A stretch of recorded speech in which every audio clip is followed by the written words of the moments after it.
السلام علیکم ورحمۃ اللہ تعالی وبرکاتہ الحمد للہ الصلاۃ والسلام علی رسول اللہ اما بعد فاعوذ باللہ من الشیطان الرجیم بسم اللہ الرحمن الرحیم وللہ ملک السماوات والارض واللہ علی کل شیء قدیر صدق اللہ العظیم۔ معزز سامعین، آج انشاءاللہ تبارک و تعالی سورہ آل عمران کی آیت نمبر 189 سے شروع کریں گے۔ اللہ تعالیٰ فرماتا ہے وَلِلَّهِ مُلْكُ السَّمَاوَاتِ وَالْأَرْضِ، اور اللہ ہی کے لیے زمین اور آسمانوں کی بادشاہی ہے۔ وَاللَّهُ عَلَى كُلِّ شَيْءٍ قدیر، اور اللہ ہر چیز پر قادر ہے۔ اس آیت کریمہ میں ان لوگوں کا رد کیا گیا ہے جنہوں نے اللہ کو فقیر کہا تھا، یعنی یہودی، کہ اللہ ہم سے مانگتا ہے صدقہ خیرات تو ہم غنی ہوئے، نعوذ باللہ اللہ فقیر ہوا، یہ یہودیوں کا قول تھا۔ تو اللہ تعالیٰ نے ان کا رد فرمایا کہ وَلِلَّهِ مَا فِي السَّمَاوَاتِ وَمَا فِي الْأَرْضِ، زمین و آسمان کے دائرے میں جتنی بھی جو بھی چیزیں آتی ہیں اس کا مالک کون ہے؟ اللہ ہے۔ جب وہ ذات ہر چیز اس کے قبضے قدرت میں ہے تو اس کی طرف جو ہے فقیری کی نسبت کرنا کیوں کر درست ہو سکتی ہے؟ کس طریقے سے اس کی طرف اس جملے کی نسبت کی جا سکتی ہے؟ گویا کہ رد کیا گیا۔ تو اللہ تبارک و تعالی عظیم قدرت والا ہے، ہر چیز اس کی ملکیت میں ہے، تو اس کی عظمت اور شان کو ایک حدیث کے ذریعے، مسلم شریف کی ایک حدیث میں اس کے ذریعے بھی آپ ایک جھلک سمجھ سکتے ہیں کہ حضور اکرم صلی اللہ علیہ وسلم نے فرمایا کہ اللہ تبارک و تعالی ارشاد فرماتا ہے کہ اے میرے بندو، میں نے اپنے اوپر ظلم کو حرام کیا ہے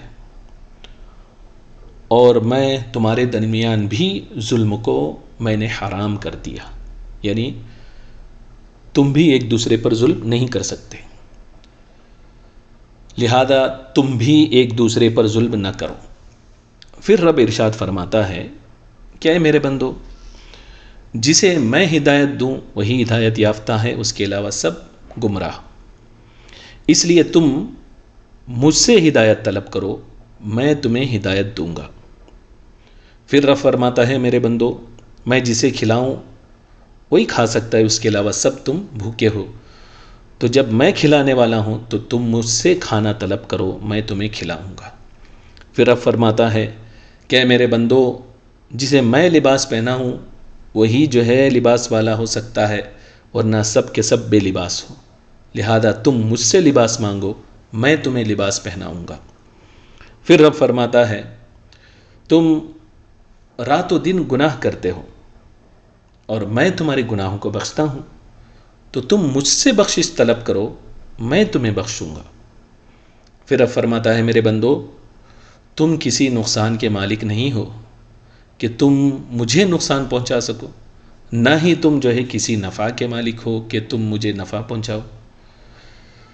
تو نفع و نقصان کا مالک میں ہوں، تم اگر چاہو مجھے نفع پہنچانا، نقصان پہنچانا، مجھے تم کچھ نہیں پہنچا سکتے، اس لیے کہ سب کچھ میرے قبضے قدرت میں ہے۔ پھر رب فرماتا ہے کہ میرے بندو، تمہارے پہلے اور آخری، تمہارے انسان یعنی سب لوگ اول تا آخر، سب کے سب اگر متقی ہو جائیں تو میرے ملک میں کوئی اضافہ نہیں کر سکتے، اور تم سب کے سب اول تا آخر، سب کے سب جو ہے اگر بدکار ہو جاؤ تو بھی میرے ملک سے کوئی چیز تم کم بھی نہیں کر سکتے۔ تو اے میرے بندو، تمہارے پہلے اور آخری انسان یعنی سب لوگ جن ایک جگہ کھڑے ہو جائیں اور مجھ سے سوال کریں تو میں ہر انسان کے سوال کو پورا کروں گا، اور پھر بھی جو کچھ میرے پاس ہے اس میں سے صرف اتنا کم ہوگا جس طرح سوئی کو سمندر میں ڈال دیا جائے اور اس سے نکالنے سے جتنی کمی ہوتی ہے اتنی کمی ہوگی، حالانکہ رب کی قدرت میں کوئی کمی نہیں ہوگی۔ ایک مثال دینے کے لیے بات بتائی گئی ہے کہ سارے انسان بیک وقت اللہ سے مانگنے لگے اور اللہ بیک وقت انہیں جتنا مانگے اس سے کئی گنا زیادہ بھی عطا کرے اللہ تبارک و تعالی، تب بھی اللہ کے خزانے میں کچھ کمی نہیں آئے گی. یہی اس کا مفہوم ہے. پھر رب فرماتا ہے میرے بندو یہ تمہارے اعمال ہیں جنہیں میں تمہارے لیے ہی جمع کر رہا ہوں، اور پھر میں تمہیں اس کی پوری پوری جزا عطا کروں گا، بدلہ دوں گا. لہذا جو شخص خیر کو پائے وہ اللہ کے حمد بیان کرے، اور جو شخص خیر کے سوا کوئی اور چیز مصیبت یا آفت کو پائے تو اپنے نفس کے سوا کسی کو ملامت نہ کریں. تو اس حدیث سے رب تبارک و تعالیٰ کی عظمت سمجھ میں آتی ہے کہ ہر چیز رب کے قبضے قدرت میں ہے. وہ چاہے تو ہی آدمی کھانا کھائے، وہ چاہے تو ہی آدمی لباس پہنے، اور سارے لوگ پوری دنیا کے لوگ مل کر بھی اس کی مدد کرنا چاہے، اسے نفع پہنچانا چاہے، نفع نہیں پہنچا سکتے. اور رب کے قدرت کا عالم یہ ہے کہ سارے لوگ پوری دنیا کے اول تا آخر آدم علیہ السلام کے زمانے سے لے کر قیامت آنے تک جتنے لوگ پیدا ہوں سب کے سب بیک وقت اللہ سے مانگے، جتنا چاہے مانگے. اللہ تبارک و تعالیٰ سب کو اس سے کئی گنا زیادہ بھی عطا کرے، اس کی قدرت ہے، تب بھی رب کے خزانے میں کچھ بھی کمی نہ آئے. اس لیے اللہ تعالیٰ نے فرمایا وَلِلَّهِ مَا فِي السَّمَاوَاتِ وَمَا فِي الْأَرْضِ، آسمان اور زمین کے درمیان جو کچھ بھی ہے اس کی بادشاہت صرف اور صرف اللہ ہی کی ہے، اسی کے قبضے قدرت میں سب کچھ ہے. آگے اللہ تبارک و تعالیٰ آیہ نمبر 190 میں ارشاد فرماتا ہے ان فی خلق السماوات والارض، بے شک آسمان اور زمین کی پیدائش، واختلاف اللیل والنہار، اور رات اور دن کی باہم بدلیوں میں، لآیات لأولی الالباب، نشانیاں ہیں عقل مندوں کے لیے. تو اس آیت کریمہ میں اللہ تعالیٰ نے فرمایا یہ زمین و آسمان میں جو کچھ بھی ہے تو اس میں اللہ تبارک و تعالیٰ کی نشانیاں ہیں. اب آپ دیکھیں کہ اس سے پہلی والی آیت میں وَلِلَّهِ مَا فِي السَّمَاوَاتِ وَمَا فِي الْأَرْضِ، اس میں اللہ کی ملکیت کے تعلق سے بات ہوئی تھی.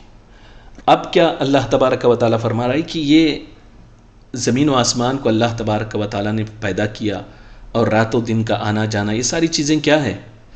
یہ ساری چیزیں اللہ کے وحدانیت کی نشانی ہے، اس کی قدرت کے تعلق سے دلیل ہے. کہ وہ اس طریقے سے کہ آپ دیکھیں آسمانوں پر، اس پر غور کریں تو آپ کو معلوم ہوگا کہ سب جانتے ہیں کہ آسمان کو اللہ تبارک و تعالیٰ نے بغیر کسی ستون کے قائم کیا ہے، اور اسی میں اللہ تبارک و تعالیٰ نے ستاروں کو، سٹارز کو اسی میں جگمگاہٹ کے لیے اس میں مزین بھی اللہ تعالیٰ نے کیا ہے. اور پھر آپ جو ہے زمین پر آپ دیکھیں کہ اس پر غور کریں، زمین کو اللہ تبارک و تعالیٰ نے پھیلا دیا، اور اس میں پہاڑوں کو رکھ دیا تاکہ وہ ہلے نہیں، اور اسی زمین میں اللہ تعالیٰ نے دریا کو جاری کر دیا، اور پھر درختوں کو لگایا اور اس سے جو ہے سبزہ اگایا، اور اسی زمین پر اللہ تبارک و تعالیٰ نے سمندروں کو رواں دواں کیا.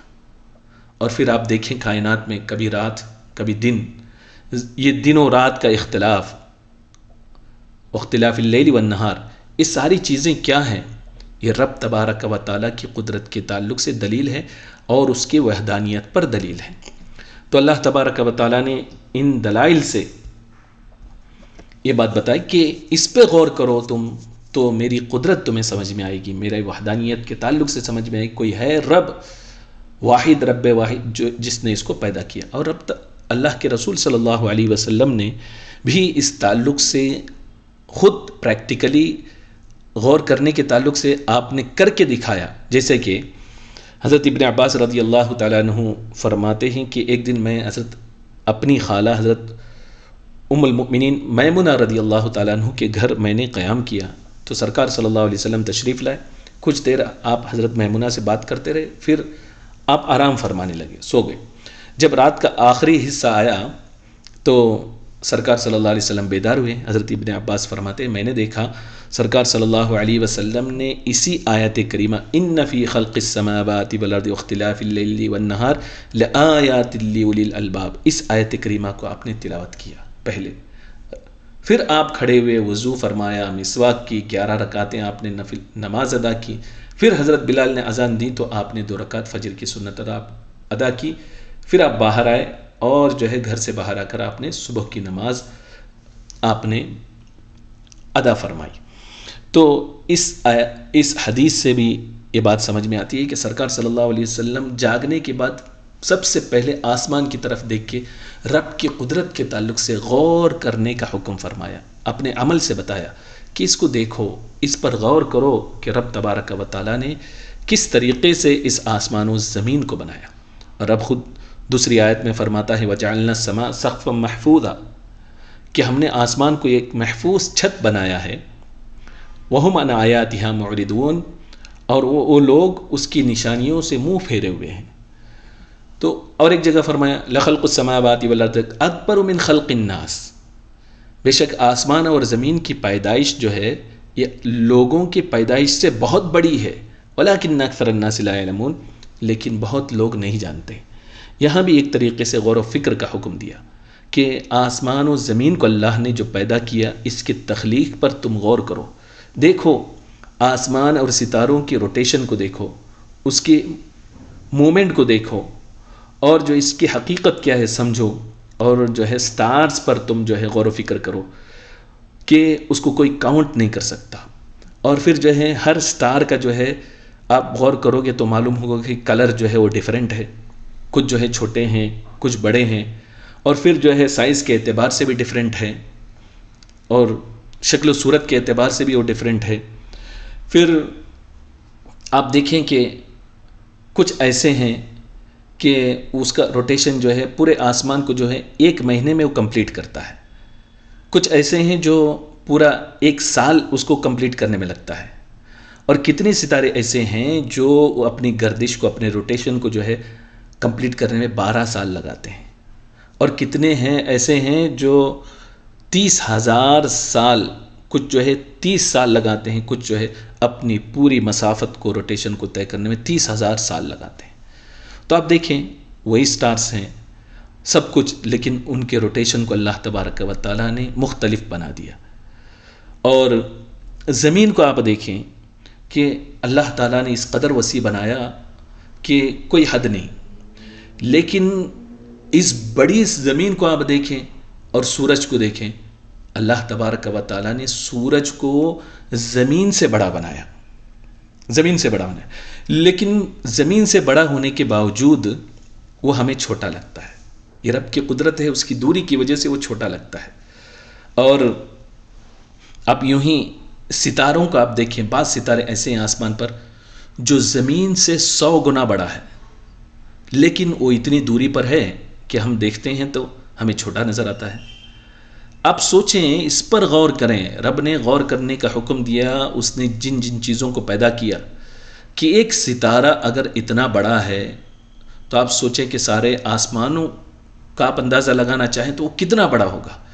تو ان ساری باتوں کو دیکھیں گے تو رب تبارک و تعالیٰ کی قدرت سمجھ میں آئے گی، اور اس کے وحدانیت کے تعلق سے دلیل سمجھ میں آئے گی کہ ان ساری چیزوں کو مختلف انداز میں پیدا کرنے والی ذات کوئی ہے، بزرگی والی ذات، عظمت والی ذات اگر کوئی ہے وہ اللہ تبارک و تعالیٰ کی ذات ہے۔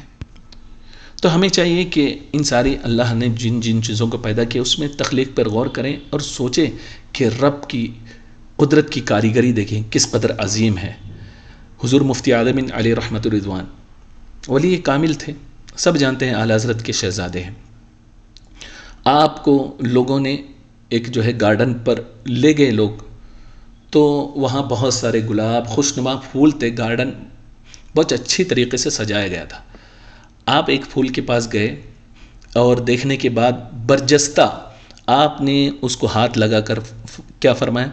برجستہ آپ کی زبان مبارک سے الفاظ نکلے، تبارک اللہ احسن الخالقین، کہ رب تبارک و تعالیٰ کی حمد بیان کیا کہ کتنا حسین رب نے پیدا کیا۔ وہی ہم دیکھیں ہماری سوچ اور ان کے سوچ میں کتنا فرق ہے۔ ہم اگر کسی کو چیز کو دیکھتے ہیں تو ہم برجستہ اس چیز کی تعریف کرتے ہیں، اس کے کلرز کی تعریف کرتے ہیں، اس کی خوشبو کی تعریف کرتے ہیں، اس گارڈن کی تعریف کرتے ہیں، لیکن ایک ولی کی جب نظر جاتی ہے تو اس خوشنما منظر کو دیکھ کر رب کی تعریف بیان کرتا ہوا نظر آتا ہے۔ یہی رب نے فرمایا کہ اللہ نے ان فی خلق السماوات والارض واختلاف اللیل والنہار لآیات لأولی الالباب، یہ عقل مندوں کے لیے نشانی ہے۔ تو ہمیں چاہیے کہ ان چیزوں کو دیکھیں تو برجستہ ہماری زبان سے بھی وہی الفاظ نکلنی چاہیے، سبحان اللہ، ماشاء اللہ، رب کی قدرت دیکھو، ان پر غور کریں تو اس کی وجہ سے جو ہے آدمی کے ایمان میں پختگی آتی ہے۔